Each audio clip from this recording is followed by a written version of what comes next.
عشق نبی میرے دل میں بھی سما جانا۔ چند گنتی کی گھڑیاں مجھے اجازت دیتی ہیں، میں دو تین پیغامات، دو تین اشعار کی صورت میں اپنے ولی نعمت کی گفتگو کے آغاز سے پہلے آپ کی سماعتوں کے حوالے کروں۔ اگر ہم نفس کی تاریکیوں میں ڈوب جائیں گے، اگر ہم نفس کی تاریکیوں میں ڈوب جائیں گے تو پھر یوں ہی ابو جہلوں کے سائے دن دن آئیں گے۔ اگر ہم نفس کی تاریکیوں میں ڈوب جائیں گے تو پھر یوں ہی ابو جہلوں کے سائے دن دن آئیں گے۔ نئے لات و منات آ کر نئے فتنے اٹھائیں گے، نئے لات و منات آ کر نئے فتنے اٹھائیں گے۔ خرد کی سرزمین میں جہل کی ظلمت اگائیں گے، خرد کی سرزمین میں جہل کی ظلمت اگائیں گے۔ اور جملہ سادات سے اور علماء سے توجہ کا طالب ہوتا ہوا علی کے در سے دانش کی ابابیلوں کو لے آؤ۔ یہ قرآنی مضمون ہے جو سورہ فیل سے مستنیر ہے، سنیے گا۔ علی کے در سے دانش کی ابابیلوں کو لے آؤ، علی کے در سے دانش کی ابابیلوں کو لے آؤ، وگرنہ گمراہی کے اب رہا بڑھتے ہی جائیں گے۔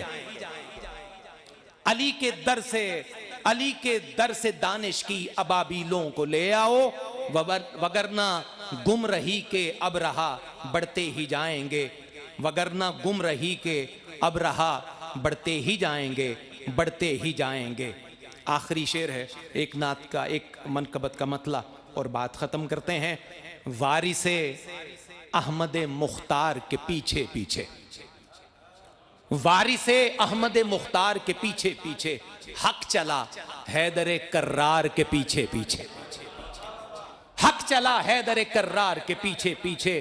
اور بات یہ طالب بیعت نے کہاں سوچی تھی، بات یہ طالب بیعت نے کہاں سوچی تھی، لعنتیں اتنی ہیں انکار کے پیچھے پیچھے۔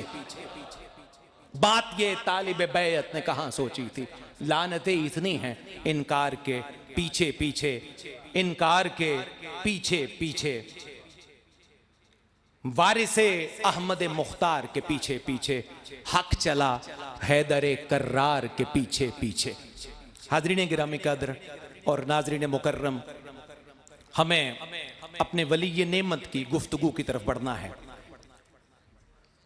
ہمیشہ کی طرح جس عنوان کا حضور شاہ جی نے انتخاب کیا وہ نزول ماہ قرآن کا خیر مقدم بھی ہے، اور ہمیں قرآنی تعلیمات سے وابستہ کرنے اور ان کے ساتھ متصل کرنے کے لیے ایک زوردار قوت والا پیغام بھی ہے۔ عنوان ہے فہم قرآن کے رحمت پرور دریچے۔ اپنے دامن کو پھیلائیے، حضور مفکر اسلام، مفسر قرآن، ہمارے ولی نعمت حضرت علامہ پیر سید ریاض حسین شاہ جی دامت برکاتہم العالیہ گفتگو کا آغاز فرماتے ہیں، اور ہم آپ کی توجہ کے صدقے علم و حکمت کے موتی سمیٹنے کا شرف پاتے ہیں۔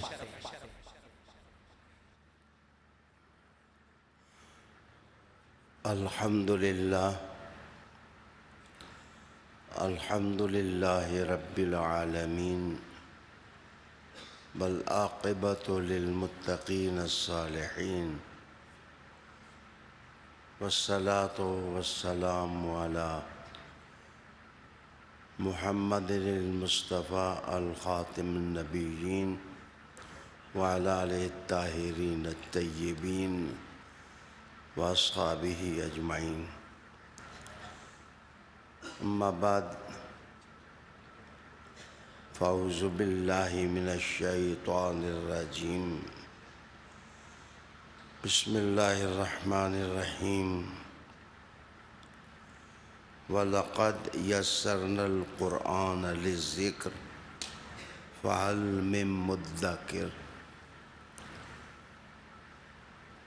صدق اللہ مولانا العظیم، وبلغنا رسوله النبی الکریم، ونحن علی ذلک من الشاہدین والشاکرین، والحمد للہ رب العالمین۔ درود شریف پڑھ اللہم صلی وسلم علی سیدنا و نبینا و مولانا محمد وعلی آل سیدنا و نبینا و مولانا محمد وبارک وسلم صلی علیہ۔ ناظرین باتمکین اور حاضرین ذی وقار،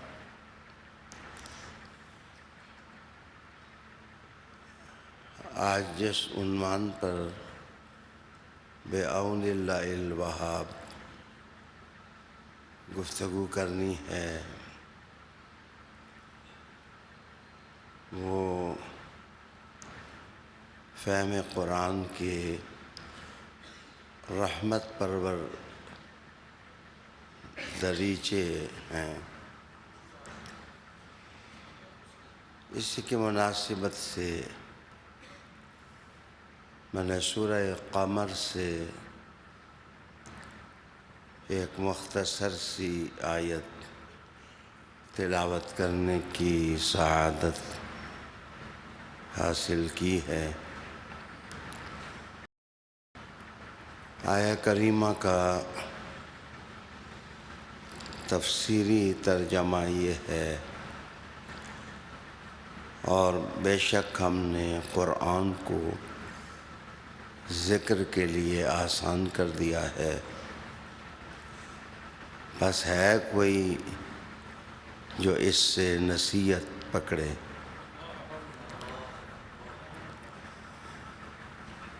ناظرین اور سامعین، آج اپنی بات یہاں سے شروع کرنا چاہوں گا کہ اگر آپ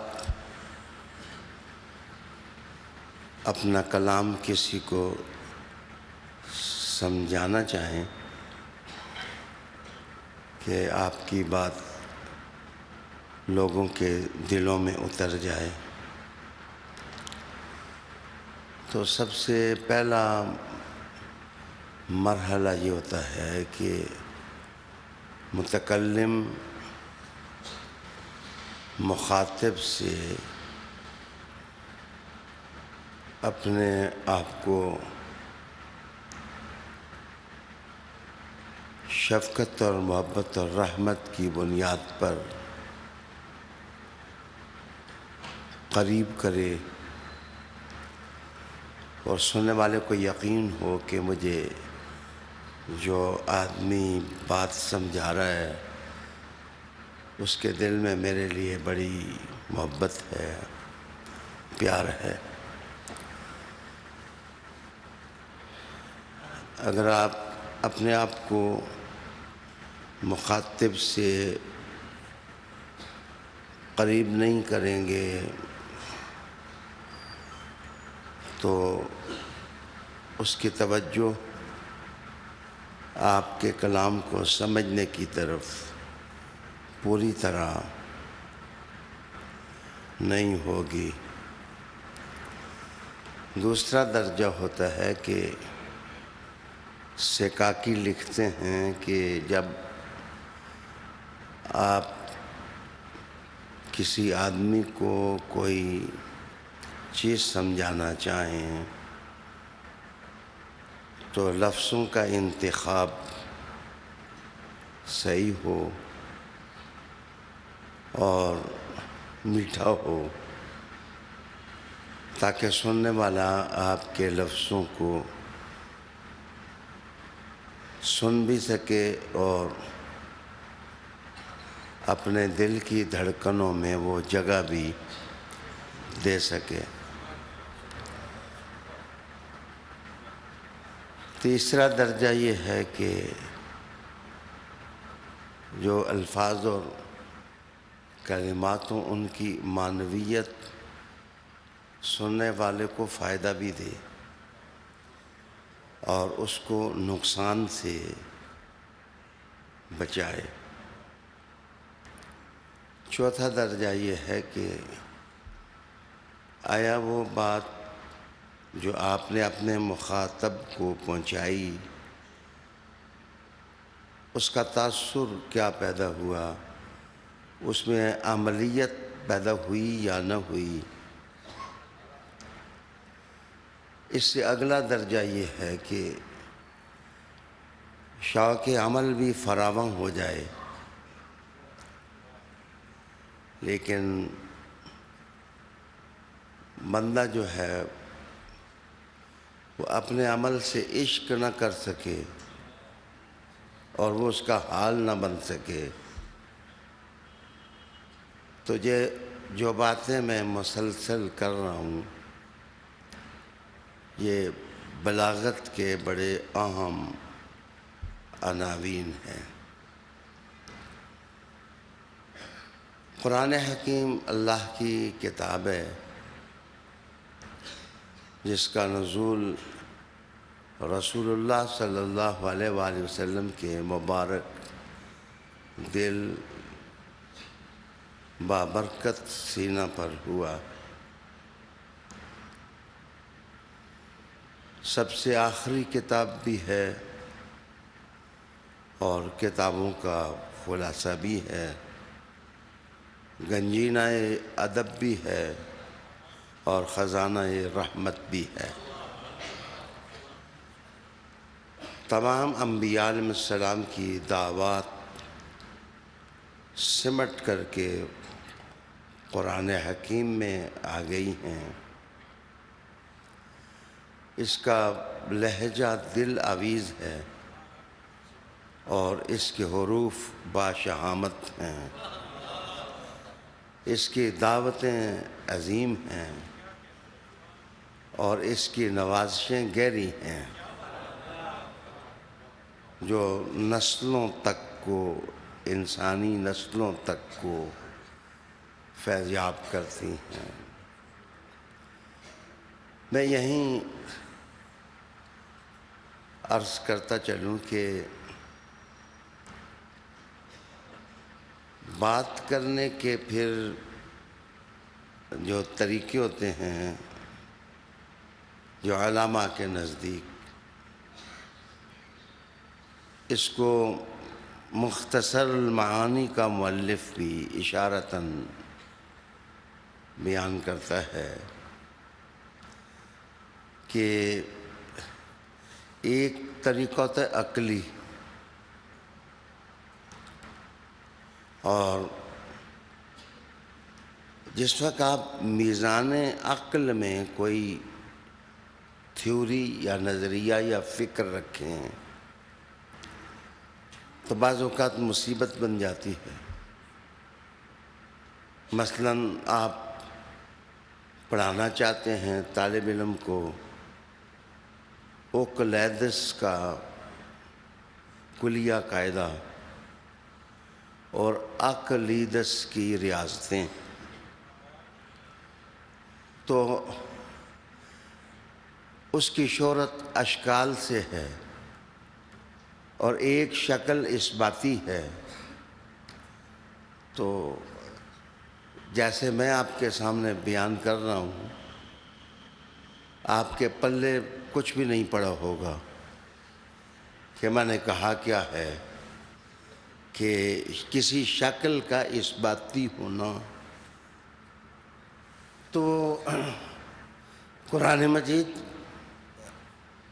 میزان عقل دیتا ہے لیکن اس کی عقلیت میں بھی صعوبت اور مشکل پن نہیں ہوتا کہ بندہ جو ہے وہ دل کرے کہ لفظوں کے ٹوکرے کو اٹھا کر میں پھینک دوں۔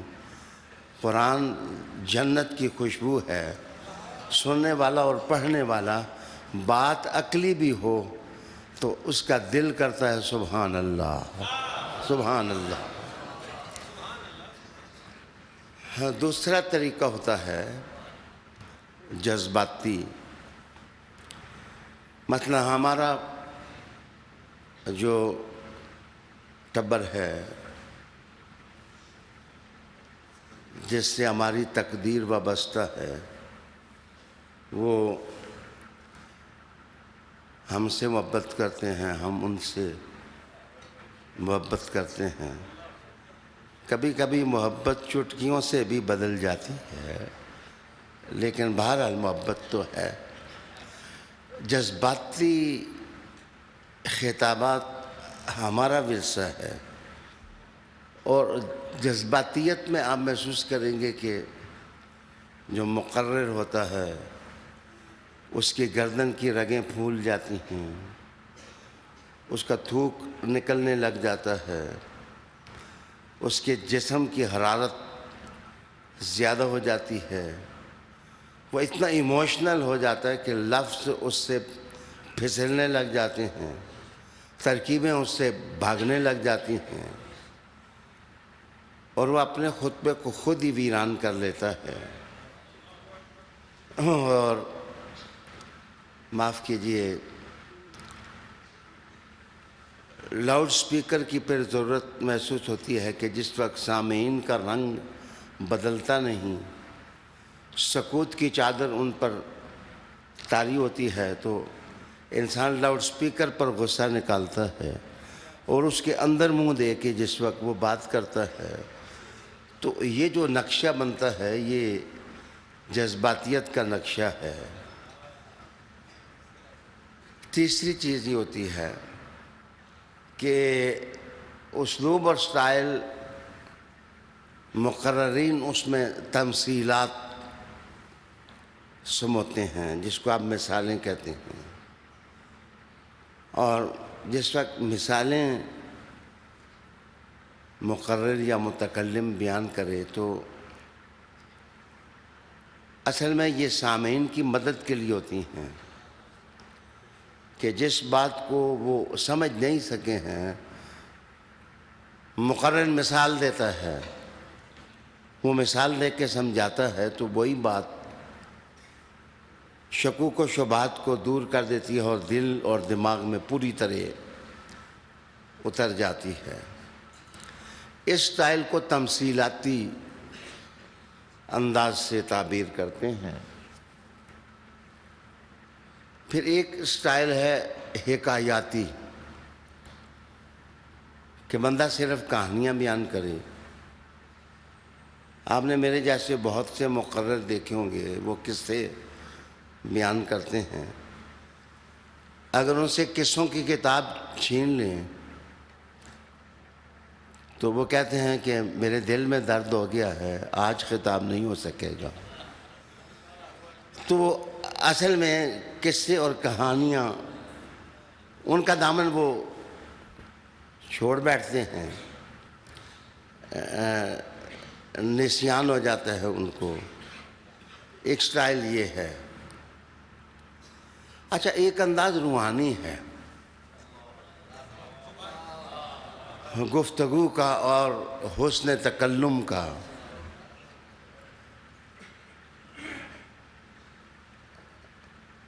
ادب نے میرے جذبوں کو تحریک تو دی ہے کہ میں حضور کی باتوں کے خزانے میں اتر جاؤں اور میں ایک ایک کا حوالہ دوں، لیکن میں روحانی انداز گفتگو میں حضور صلی اللہ علیہ وآلہ وسلم کا ایک ماجرا آپ کے سامنے لاتا ہوں۔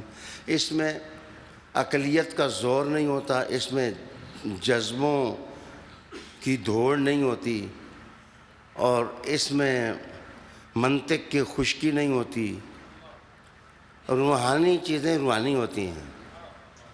مثلا حضرت ابو ہریرہ رضی اللہ تعالیٰ حضور کے پاس آتے ہیں، حضور صلی اللہ علیہ وسلم پوچھتے ہیں آج پریشان کیوں تم نظر آتے ہو؟ کہا یا رسول اللہ، ماں نے آج آپ کی توہین بہت کی ہے، دعا فرما دیں۔ تو رسالت مآب صلی اللہ علیہ وسلم ابو ہریرہ سے بات نہیں کرتے، کہتے ہیں اللہم اہدی ابی ہریرہ، اے اللہ ابو ہریرہ کی ماں کو ہدایت دے دے۔ لفظ حضور کی زبان سے نکلتے ہیں، ابو ہریرہ گھر پہنچتے ہیں تو ماں کلمہ جو ہے وہ پڑھنے لگ جاتی ہے، تبدیلی آ جاتی ہے۔ تو اس میں خطبہ نہیں ہے، اس میں نظر ہے، اس میں بات کا تعمق نہیں ہے، اس میں نگاہ ہے، اٹیچمنٹ ہے اسپرچول۔ اب آئیے، میں کافی باتیں کر چکا تو وقت بھی پیچھے لگا ہوا ہے، اس کے اندر ہی باتیں کرنی۔ اب ہم قرآن حکیم میں اترتے ہیں، اور اب یہ آیت پڑھو کہ رب کریم ارشاد فرماتے ہیں وَلَقَدْ يَسَّرْنَا الْقُرْآنَ لِلذِّكْرِ فَهَلْ مِن مُدَّكِرٍ۔ اچھا، یہ سورہ قمر کی آیت ہے۔ میں عرض کرنے لگا ہوں کہ یہ آیت 4 دفعہ سورہ قمر میں یہ آیت آئی ہے۔ پہلے 17 نمبر ہے، پھر اس کے بعد 22 نمبر ہے، پھر اس کے بعد 39 اور 40 نمبر ہے، پھر اس سے آگے۔ تو ترتیب دیکھیں کہ پہلے 5 آیتوں کے بعد دوسری آئی، پھر 10 کے بعد تیسری مرتبہ آئی، پھر 10 کے بعد چوتھی مرتبہ آئی۔ لگتا ایسے ہے کہ سورہ قمر کا انداز ہی ایسا ہے جیسے عرش سے تحفے لے کر کے فرش والوں کا مقدر بنا رہا ہے۔ وَلَقَدْ يَسَّرْنَا الْقُرْآنَ، ہم نے سیکھنے کے لیے قرآن مجید کو آسان بنا دیا ہے، آسان۔ میرے دوستو، اب میں تھوڑی توجہ آپ کی چاہوں گا کہ سب سے پہلی جو خوبی اور حسن اور جمال قرآن مجید پڑھنے والے کو محسوس ہوگی کہ قرآن مجید کے الفاظ اور کلمات جو ہیں وہ شیریں ہیں اور دلکش اور خوبصورت ہیں۔ اچھا، ان میں ثقل نہیں ہے۔ علماء جس وقت بیان کریں تو وہ کہہ سکتے ہیں کہ یہ مذکر ہے، مدکر ہے، لیکن قرآن حکیم گرامر کی نزاکتوں کو اہمیت نہیں دیتا، وہ دراصل لہجے کی لطافت کو اہمیت دیتا ہے کہ جو سننے والا ہے ادھر الفاظ اور کلمات کی دل آویزی اور کشش زبان سے نکلے، اور دوسری طرف انسان کے دل میں یہ الفاظ اتر جائیں۔ کچھ اثر تو تھا کہ اب میں عرض کرنے لگا ہوں، کچھ اثر تو تھا۔ وہ کیا اثر اور کیا تاثیر تھی کہ حضرت عمر رضی اللہ تعالیٰ عنہ جس وقت گھر آتے ہیں تو بہن کو قرآن مجید کی تلاوت میں مشغول دیکھتے ہیں،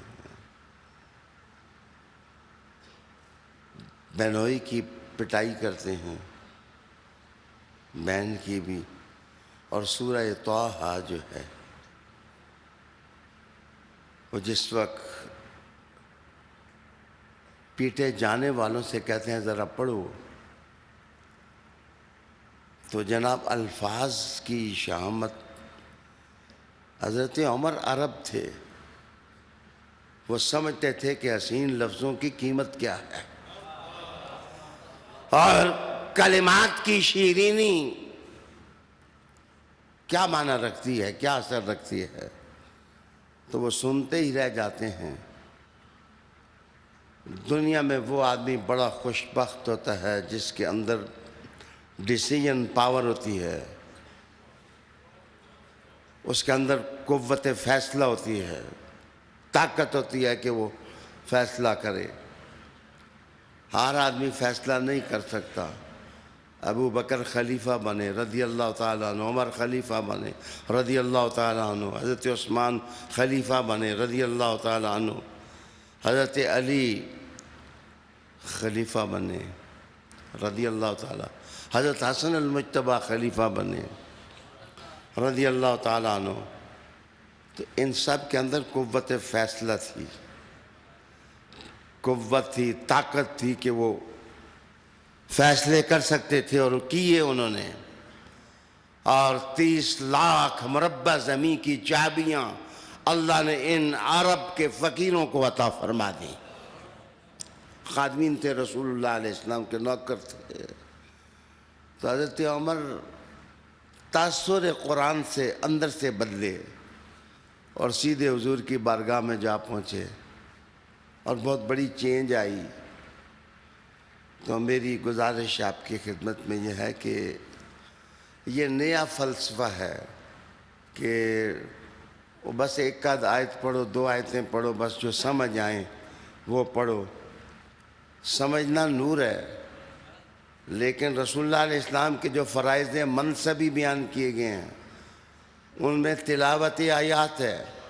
اس کا معنی یہ ہے کہ سمجھ دوسرا مرحلہ ہے، لیکن صرف ان الفاظ کو پڑھتے جاؤ تو یہ الفاظ اندر کو چینج کر دیتے ہیں، انسان کے باطن کو چینج کر دیتے ہیں۔ یہی حکمتیں ہیں۔ رمضان المبارک میں حافظ قرآن سناتا ہے اور سامعین سنتے ہیں، اور حضرت ابن عمر رضی اللہ تعالیٰ عنہ قرآن مجید سنتے سنتے بے ہوش ہو جاتے تھے۔ کسی نے آپ سے پوچھا کہ یہ انداز سماعت کیا ہے؟ انہوں نے کہا تھا کہ میرے والد جس چیز کو دیکھ کر مسلمان ہوئے وہ قرآن حکیم کی لاہوتیت ہے، وہ اللہ کا کلام ہونا ہے۔ اور پھر وہ رسول کریم علیہ السلام کے غلام بنے، نوکر بنے، تو ان کے اندر ایسا عشق سما گیا کہ وہ حضور کی ہر نسبت کی قدر کرنے لگ گئے۔ یہ قرآن کا اثر تھا، جلوہ تھا کہ حضرت اسنین میں سے ایک شہزادہ ان کو خلافت کے زمانے میں کہے کہ ممبر سے اتر جائیں، مولوی نہیں اترتے، تو حضرت عمر کو ننھا شہزادہ کہے کہ نیچے اتر جا۔ عمر جانتے تھے کہ نسبت رسول کا مقام کیا ہے۔ عمر عظیم تھے، عابقری تھے، نابغہ تھے، محدث تھے، اس لیے کہ قرآن مجید نے ان کے دل میں گھر کر دیا تھا۔ آپ الخم سے لے کر کے والناس تک قرآن حکیم کی تلاوت کریں۔ جو قرآن مجید کے لہجے کی پاکیزگی ہے اور اسلوب کی شہامت ہے، یہ قرآن مجید کی تلاوت کرنے والے کی روح کو بلند کر دیتی اور اس کی سوچ کی سطح بلند ہو جاتی ہے، سوڑا پن اس کے اندر نہیں رہتا۔ قرآن مجید کی تلاوت جتنی کریں گے اس آپ کی شخصیت میں وسعت پیدا ہوگی۔ معاف کریے، دوسری چیز، اگر آپ مجھ سے پوچھیں کہ کوئی لفظ بتائیں تو کیا یہ دل میں اترنے والا اسلوب نہیں؟ اِنَّا أَعْطَيْنَاكَ الْكَوْثَرَ، کوثر لفظ میں گہرائی تو ہے کہ علماء ادھر پھڑکنے لگ جاتے ہیں اور ادب دان ادھر پھڑکنے لگ جاتے ہیں، اولاد رسول ادھر مچلنے لگ جاتی ہے۔ لفظ ایک ہے لیکن سیراب کروڑوں سینوں کو کر دیتا ہے۔ اِنَّا أَعْطَيْنَاكَ الْكَوْثَرَ۔ میرے دوست دوسری چیز آپ محسوس کریں گے کہ قرآن مجید کی تعبیرات زندہ ہیں، مردہ نہیں ہیں۔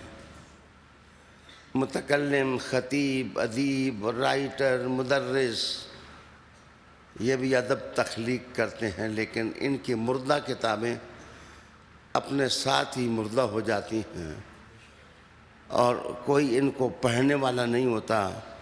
کتاب جس وقت زندہ ہوگی، اس کی تعبیرات جس وقت عرش تک پہنچی ہوں گی، تو یاد رکھنا اس کتاب کو کوئی مردہ کر نہیں سکتا۔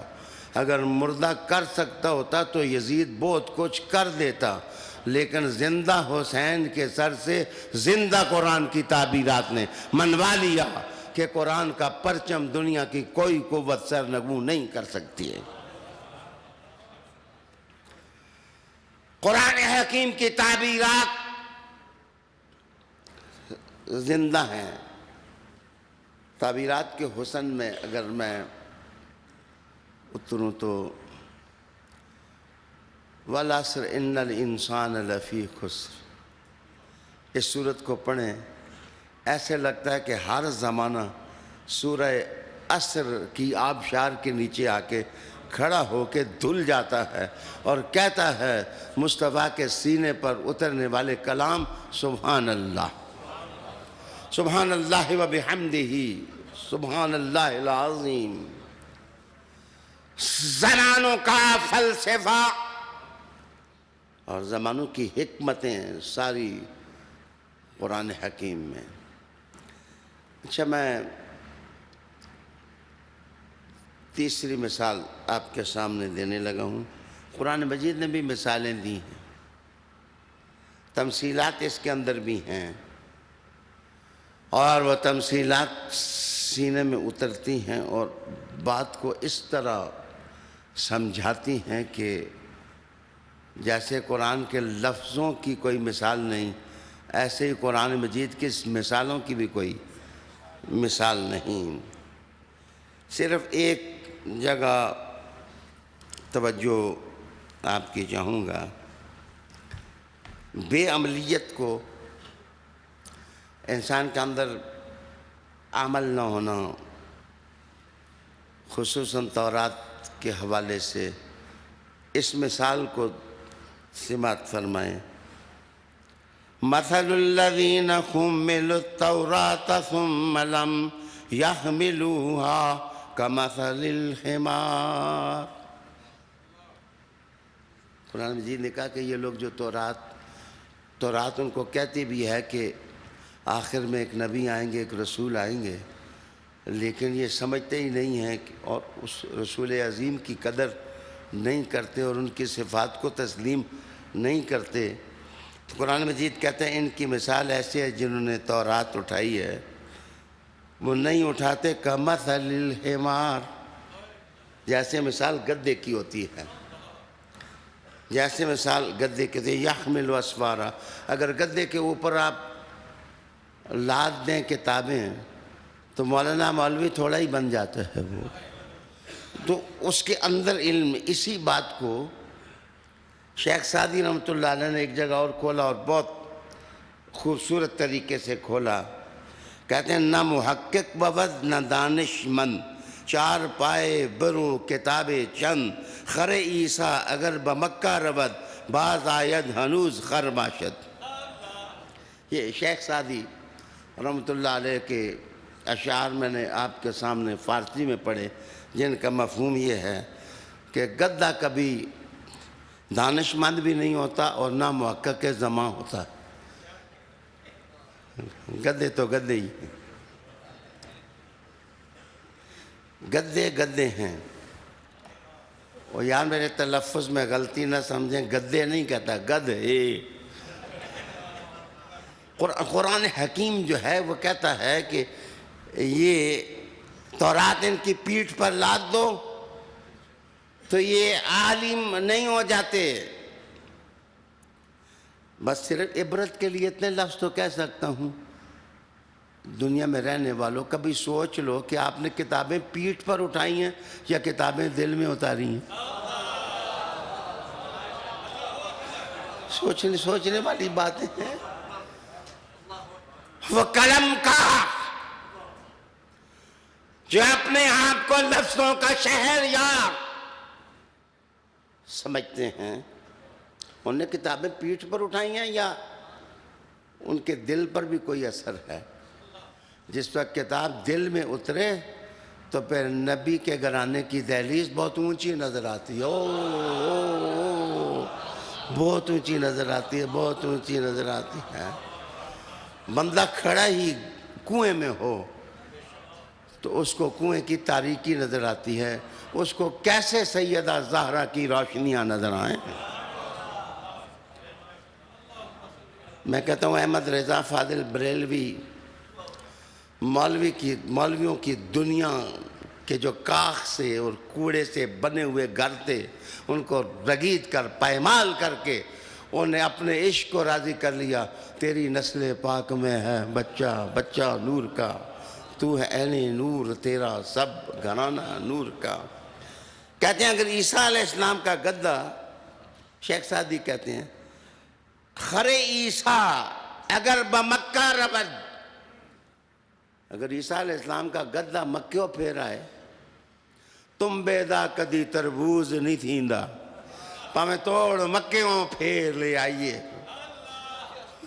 سلطان العارفین نے بھی یہی کہا نا، سلطان العارفین نے یہ بھی کہا تنبا جو ہے وہ تربوز نہیں ہو سکتا. عیسیٰ علیہ السلام کا گدہ اگر آپ مکیوں پھیر کے لے آئیں تو شیخ سعدی کہتے ہیں وہ گدے کا گدہ ہی رہتا ہے، وہ حاجی نہیں ہو جاتا، وہ حاجی نہیں ہو جاتا. مثل الذین حملوا التوراۃ. میرے دوستو، تمثیلات آپ کے سامنے لا رہا تھا کہ قرآن حکیم نے مثالیں دی ہیں اور 10 قسمیں ہیں قرآن مجید میں تمثیلات کی. اگر میں تمثیلات کے اندر اترتا تو جناب یہ بھی مثالیں ہیں اور یہ بھی تو مثالیں ہیں. مثال ان کی ایسے ہے جیسے کہ کوئی جلائے آگ. یہ بھی مثال ہے سمجھانے کے لیے.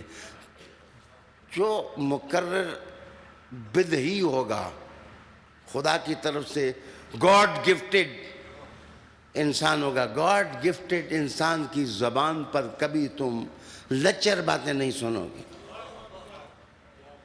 جو اللہ والا انسان ہے وہ تو گھبراتا ہے کہ ادھر میں قرآن پڑھتا ہوں اور اس بام عروج سے میں قہر مذلت کی طرف کس طرح گروں.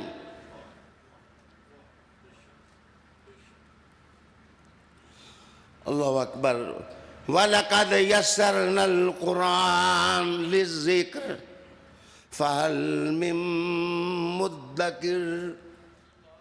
ہم نے آسان کر دیا ہے قرآن مجید کو. قرآن مجید ہے کوئی اس سے نصیحت، اس ذکر سے کوئی پھل پانے والا؟ میری بات غور سے سنو. کبھی انگور کی بیل گھر میں ہوتی ہے، اس کے ساتھ خوبصورت انگور لگے ہوتے ہیں، لیکن گھر والوں کی قسمت نہیں ہوتی. پڑوسیوں کا بچہ آتا ہے، وہ آ کر کے وہ انگور کھا کے چلا جاتا ہے. مسلمانوں، میں کہتا ہوں مغرب کے لوگ تمہارے پڑوسی ہیں اور تم اصل گھر والے ہو، اور جو اصل گھر والے ہیں انہیں گھر کا پھل ضرور کھانا چاہیے،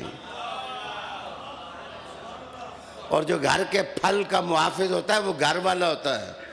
اسی لیے حضور نے کہا قرآن علی کے ساتھ، علی قرآن کے ساتھ. بات سمجھ آئے، بات سمجھ آئے.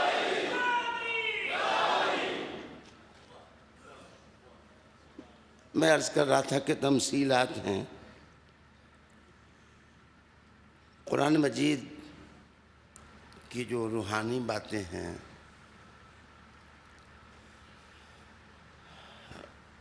لا نظیر لہو ہیں اور لا نظیر لہا ہیں.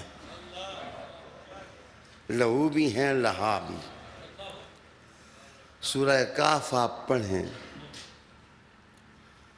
تو میں نے ایک ویسٹرن انسائکلوپیڈیا کے اندر یہ بات پڑھی کہ قرآن مجید نے جس در و بست اور ترتیب کے ساتھ سورہ کہف بیان کی ہے یہ قرآن مجید ہی کا حصہ ہے.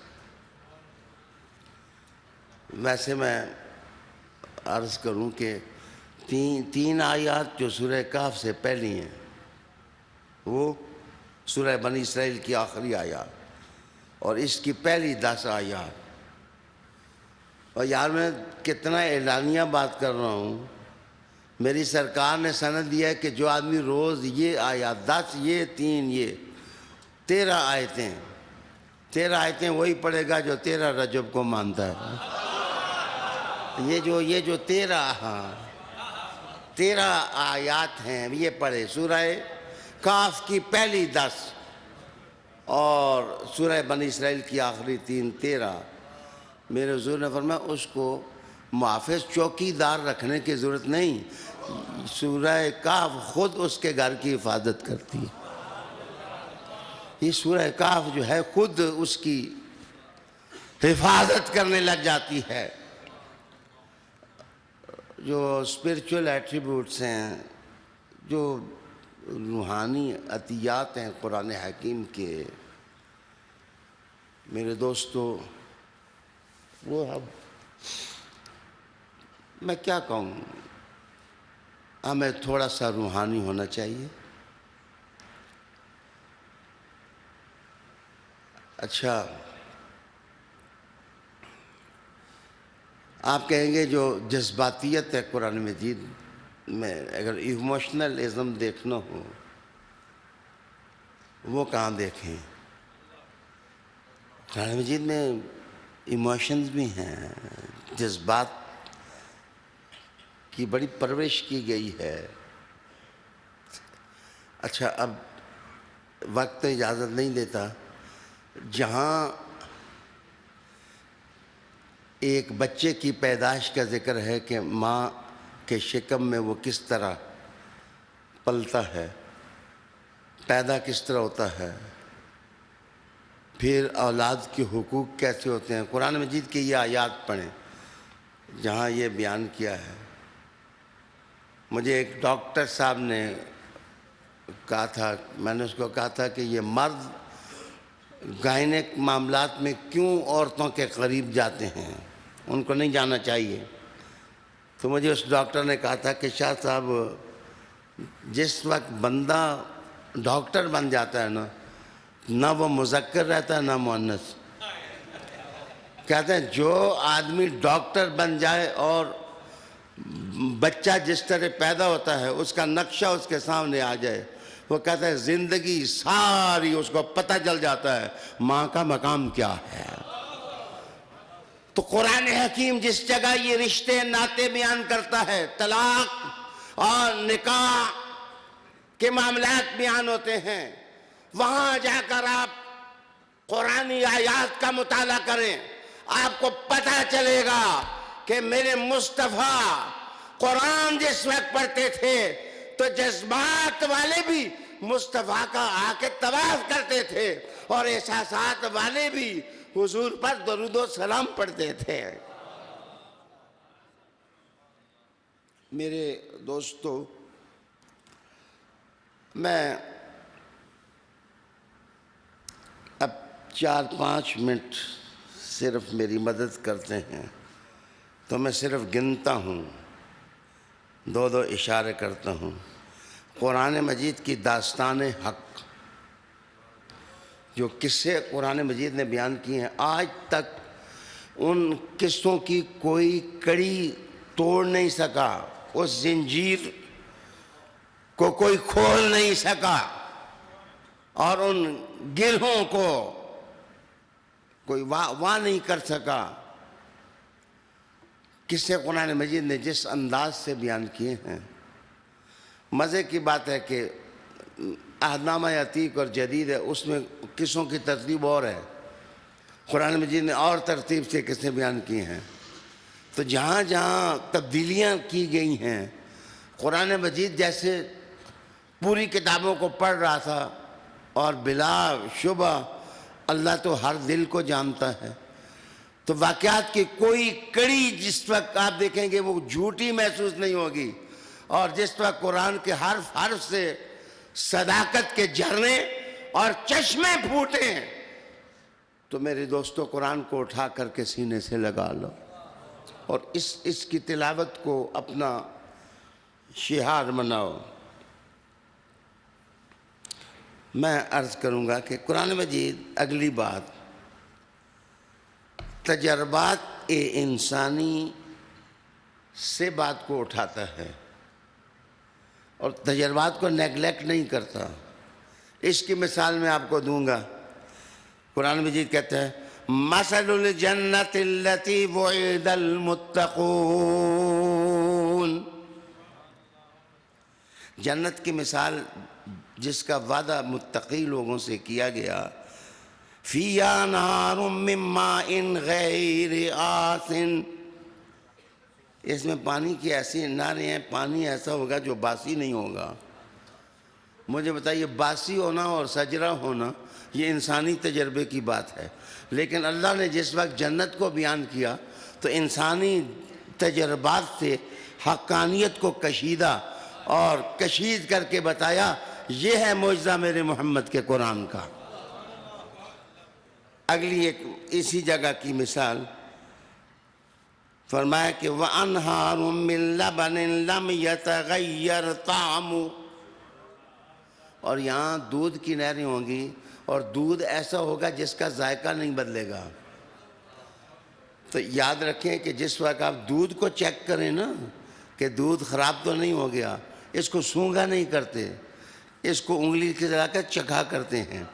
تو چکھنا جو ہے زیادہ اقرب ہے دودھ کو چیک کرنے میں، تو رب نے سونگھنے کا ذکر نہیں کیا، ذائقے کا ذکر کیا کہ اے انسانوں تم جس وقت دودھ کو دیکھتے ہو تو اس کا ذائقہ نہ بدلے تو وہ دودھ نفیس ہوتا ہے، جنت میں تمہیں اس سے بھی تازہ دودھ عطا کر دوں گا۔ جو ایمان والے ہیں، آگے جس وقت شہد کا ذکر کیا تو کہا وَأَنْهَارٌ مِّنْ عَسَلٍ مُّصَفًّى، وہ شراب والا ٹکڑا خود میں نے محذوف کیا ہے، وہ وقت چاہیے تھا تو میں مشروبات کی تشریح کرتا۔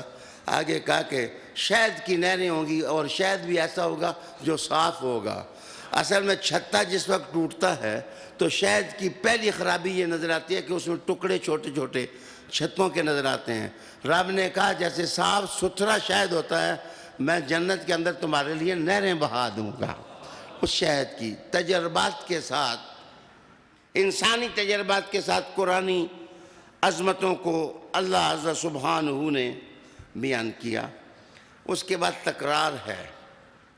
قرآن مجید کی دل آویزی جو آیتیں مکرر ہیں، کبھی اس کا مزہ لینا ہو عملی تو آپ پڑھیں فَبِأَيِّ آلَاءِ رَبِّكُمَا تُكَذِّبَانِ، اس کو پڑھیں، اور کبھی یہ پڑھیں کہ لَقَدْ يَسَّرْنَا الْقُرْآنَ، اس میں بھی تو تکرار ہے۔ تو دراصل جس وقت یہ اصل میں چشتیوں سے پوچھیں کہ قوال جس وقت مصروں کو دہراتے ہیں تو پہلا مصرع جب سنتے ہیں سننے والے تو وہ ہلتے بھی نہیں، جس وقت 12-13 دفعہ وہ پڑھے نا تو وہ مصرع اندر گھس جاتا ہے تو پھر ہن برسنے لگ جاتا ہے۔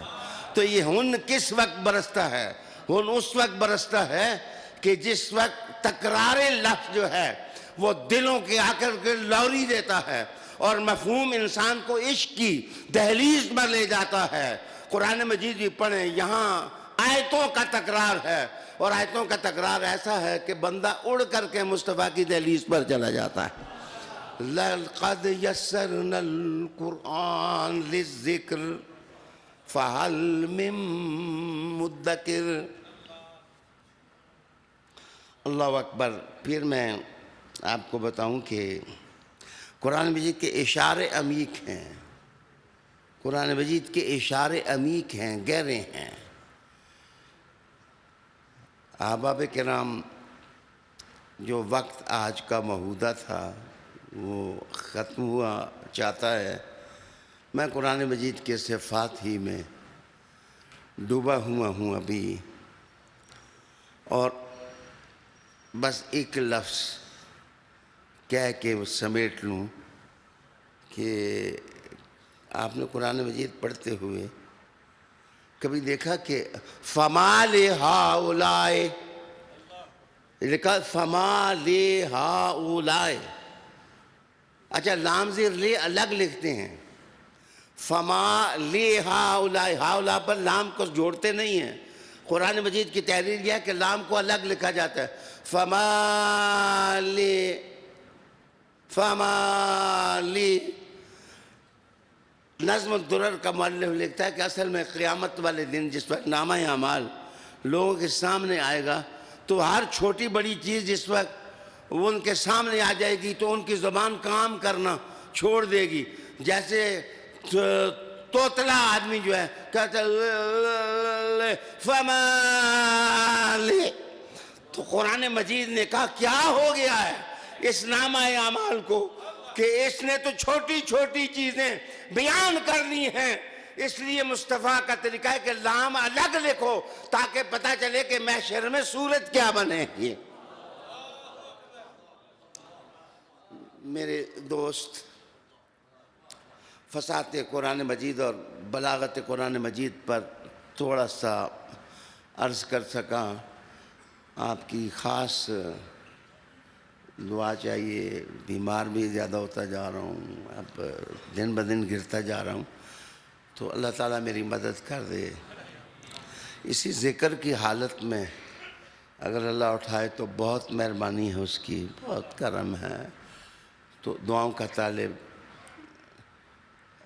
دعائیہ جملہ، رب کریم ہمیں اس دنیا میں بھی حسنہ عطا کرے اور اللہ تعالیٰ آخرت میں بھی حسنہ عطا کرے.